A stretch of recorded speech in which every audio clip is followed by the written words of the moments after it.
Сузак районуна караштуу Лелин айыл өкмөтүндө 30 жылдан бери суу скважинасы иштебей токтоп турган. Мындан улам айыл тургундары УКМК төрагасы Камчыбек Ташиевке кайрылышкан.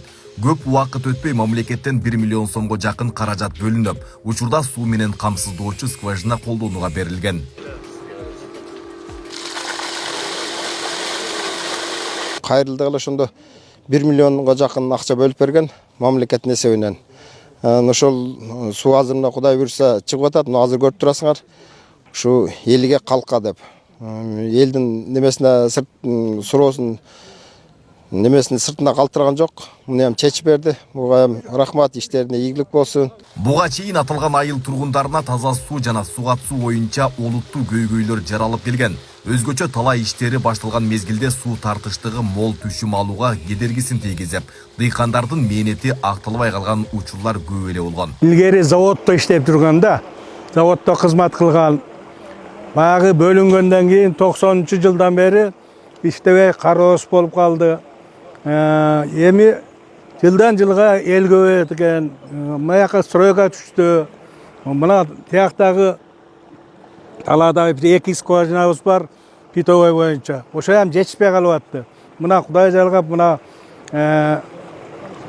Ташиевдин, Камчы Ташиевдин инициативасы менен, ошонун бир жардамы менен мына президентибиз мынандай жакшы турмушка жашоого алып келип атат. Алдыга жылсын деп. Эми багы бирөө аракет кылбаса, бирөө бир эме бөлүп, акча бөлүп бербесе, бир мынандай болбосо, буну чыгарыш кыйын экен да. Суу өтө тартыш болот эле да. Азыркы күздүн күнү, кыштын күнү анчалык эметпей билинбейт. Жаздан баштап булардын немеси огородторуна суу өтө тартыш болот эле. Арыктан, ояктан суга дагы суу келиши кыйыныраак. Алыста узак. Ояктан келиче суунун баары эле жерде калат эле. Азыр мынаны чыгарып беришти, Алла разы болсун. Мына Камчы Ташиев көп иштер жасап атат.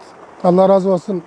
Мына Сатыр Жапаров экөө ишке келгенден бери өтө көрүнүктүү оңолуш бар да элге. Суу 82 метр тереңдиктен чыгарылган. 200гө жакын үйдү учурда курулушу жүрүп жаткан 12 кабаттан турган 9 турак жайды суу менен камсыздайт. Айбек Исабеков, Аскар Маматисаков, регион.